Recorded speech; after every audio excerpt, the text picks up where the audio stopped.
Hello दोस्तों, स्वागत है आप लोगों का हमारे ऑनलाइन प्लेटफॉर्म पर। चलो, आज हम लोग बात करेंगे होमोस्टेसिस की। ठीक है ना। आज हम लोग बात करेंगे किसकी? होमोस्टेसिस की। ठीक है।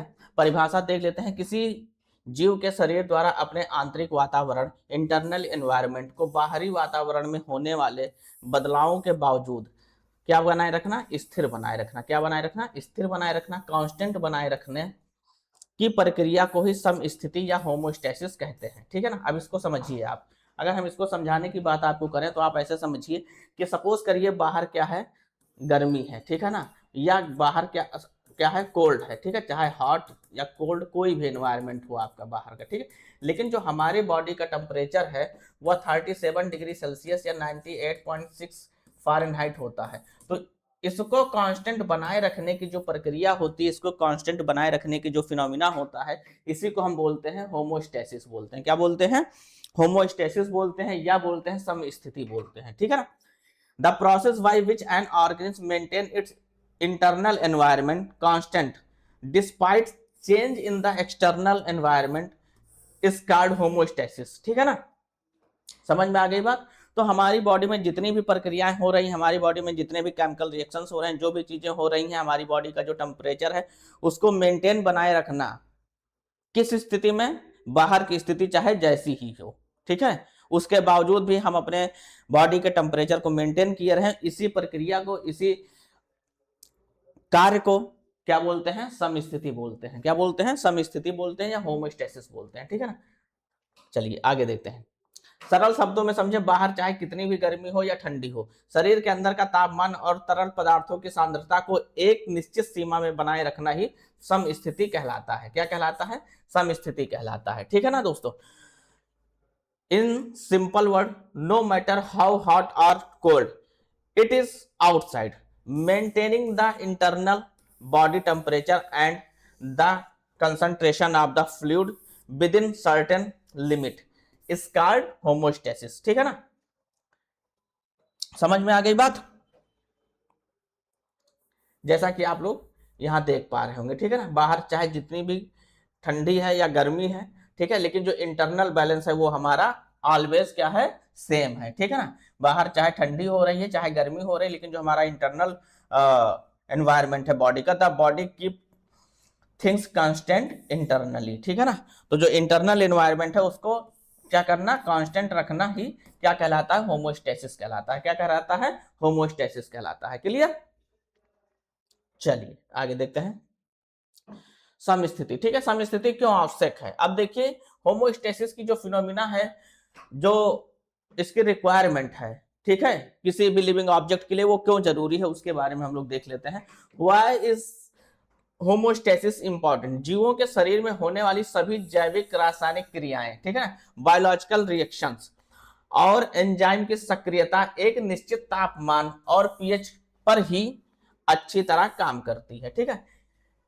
किसी भी लिविंग ऑब्जेक्ट में जो उसकी बॉडी के अंदर बायोकेमिकल रिएक्शंस होते हैं, ठीक है, या जो एंजाइम होते हैं, या जो उसका पीएच वैल्यू होता है, वो एक डेफिनिट टेम्परेचर पर ही अच्छे से काम करता है। जैसे कि अगर हम ह्यूमन की बात करते हैं तो इस टेम्परेचर पर ही ये अच्छे से काम करेगा। ठीक है। समझ रहे हो बात को ना? तो अगर इसका टेम्परेचर बढ़ता है या घटता है तो फिर ये हम उस एक्यूरेसी के साथ काम नहीं कर पाएंगे, या हमारी बॉडी में जो केमिकल रिएक्शंस हो रहे हैं, जो भी अंदर इंटरनल रिएक्शंस हो रही हैं, वो सारी की सारी क्या होने लगेंगी? डिस्टर्ब होने लगेंगी। ठीक है। इसीलिए हमारे बॉडी के टेम्परेचर को मेंटेन रहना या कांस्टेंट रहना उसी पर जरूरी होता है। क्लियर? ठीक है। देखिए जैसे कि लिखा हुआ है, ठीक है, all biochemical reactions and enzyme active occurring in the bodies of the organs function best only at the specific temperature and pH value। ठीक है ना। यदि शरीर का आंतरिक वातावरण स्थिर नहीं रहेगा तो जीवों की कार्य क्षमता कम हो जाएगी, वह जीवित नहीं रह पाएगा। ठीक है। और अगर ये जो टेम्परेचर है, ठीक है, अगर हम इसको चेंज करते रहेंगे या बढ़ा देंगे बहुत ज्यादा या बहुत ज्यादा घटा देंगे, ठीक है ना, तो ये अच्छी तरीके से या तो कार्य नहीं कर पाएंगे, और अगर एक्सट्रीम लेवल पर इसको बढ़ाया या घटाया जाएगा तो वह सरवाइव भी नहीं कर पाएगा। समझ में आई बात? ठीक है। अब देखिए, in the internal environment of the body does not remain constant, the efficiency of the organism will decrease and it will not be able to survive. ठीक है ना। तो अगर इसको बढ़ाया या घटाया जाएगा एक्सट्रीम लेवल पर, तो या तो वो बहुत अच्छे से काम नहीं कर पाएगा, या तो फिर बहुत ज्यादा हार्मफुल कंडीशन हो जाएगी तो वो सर्वाइव ही नहीं कर पाएगा। समझ में आएगा ये बात? चलिए आगे देखते हैं। ठीक है, सम स्थिति के मुख्य घटक की कंपोनेंट्स। ठीक है ना। अब देखिए, की components of the homeostasis.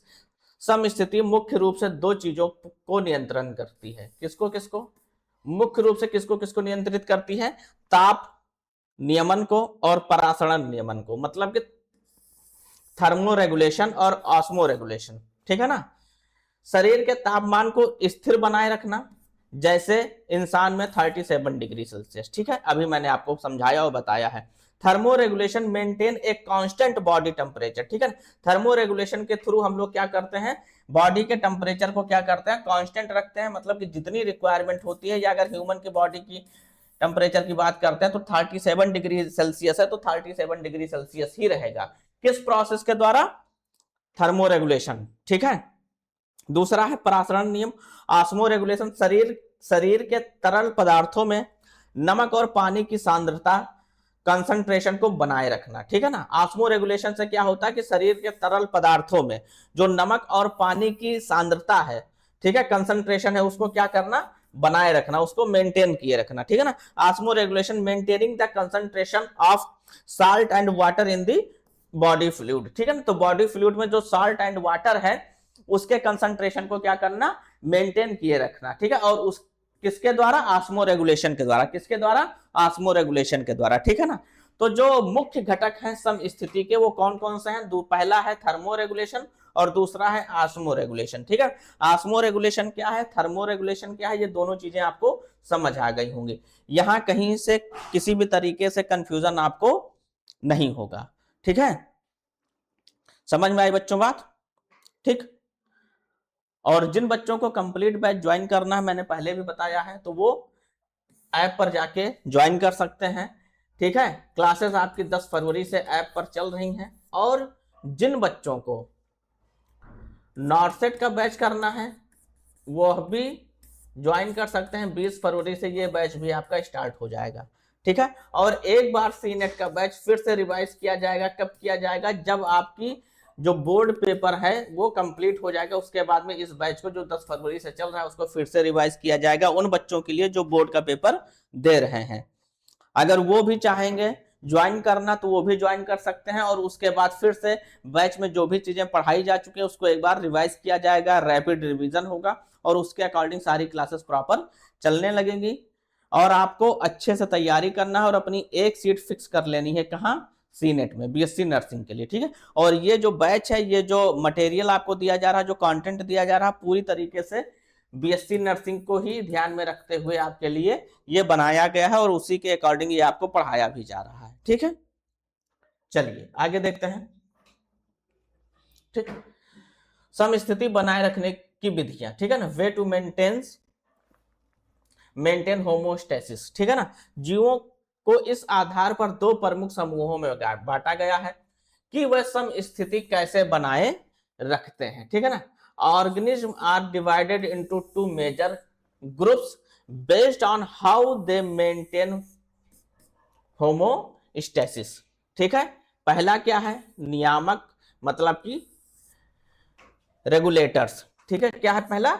Regulators. ठीक है। अब देखिए, ये वह जीव है जो शारीरिक साधनों द्वारा अपने आंतरिक वातावरण, तापमान और परासरण सांद्रता को स्थिर बनाए रखने में सक्षम होते हैं। ठीक है ना। पहला क्या है? रेगुलेटर्स है। तो ये वह जीव हैं जो शारीरिक साधनों द्वारा, ठीक है, जो उनके पास शारीरिक साधन है उसी के द्वारा अपने आंतरिक वातावरण को क्या करते हैं? आंतरिक वातावरण में दो चीजें आएंगी, कौन कौन सी? तापमान और परासरण सांद्रता। ठीक है, इसको स्थिर बनाए रखने में सक्षम होते हैं। ठीक है। These are organisms that are capable of maintaining a constant internal environment, temperature and osmotic concentration through physiological means, ठीक है ना, समझ में आ गई बात।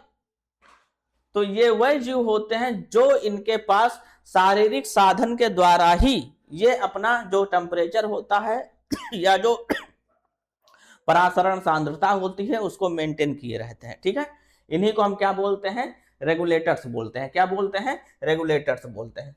दूसरा देखते हैं, ठीक है, उदाहरण में सभी स्तनधारी मैमल्स, पक्षी और कुछ निम्न कशेरुकी, ठीक है। एग्जांपल में all mammals, birds and a few lower vertebrates, ठीक है ना, ये सारे के सारे इसमें आते हैं, किसमें, रेगुलेटर्स में आते हैं। इंसानों का उदाहरण दिया हुआ है यहाँ।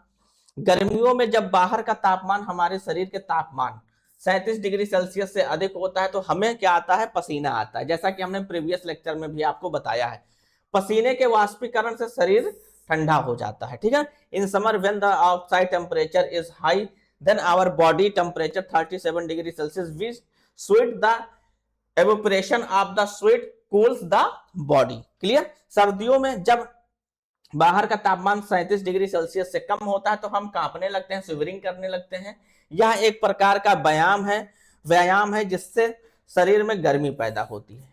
क्लियर। ये हमने एग्जांपल आपको पहले भी बता दिया है, ठीक है। हिंदी और इंग्लिश दोनों में इसकी डिफिनीशन, दोनों में इसका मतलब लिखा हुआ है, ठीक। चलिए आगे देखते हैं।